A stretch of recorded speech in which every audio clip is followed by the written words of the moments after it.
Imaginez une explosion avec un risque chimique et de nombreuses victimes. C'est le scénario auquel ont dû faire face ce matin les personnels de l'hôpital de Mercy à Metz.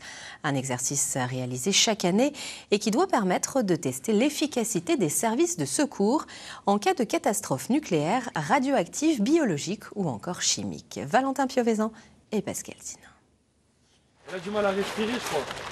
Elle va pas bien. Rassurez-vous, il s'agit d'un exercice grandeur nature en cas de catastrophe. Le scénario du jour, une explosion avec fumée et poudre blanche lors d'un événement avec un potentiel risque chimique.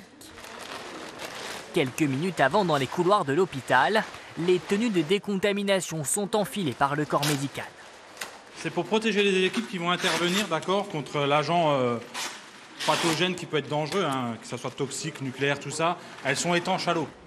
Les soignants vont prendre en charge une vingtaine de victimes.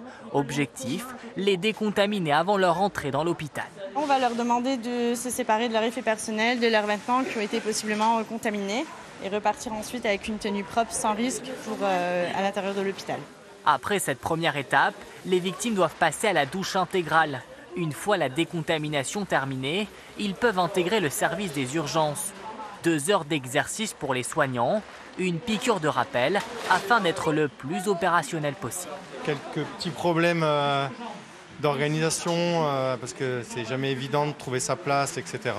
Après, il a fait chaud sous la combinaison, ça c'est pas forcément toujours très évident. C'est juste au départ le temps de se situer en fait, par rapport au rôle qu'on va tenir à chaque fois. Mais après, c'est toujours intéressant en fait de revoir un petit peu en conditions réelles. Un exercice obligatoire tous les ans car le risque zéro n'existe pas. Bilan du jour, certains points vont devoir être améliorés.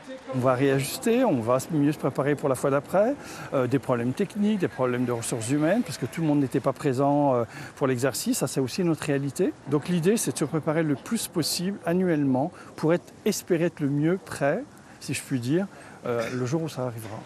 L'année prochaine, l'exercice de mise en situation de crise aura lieu à l'hôpital Bel Air de Thionville.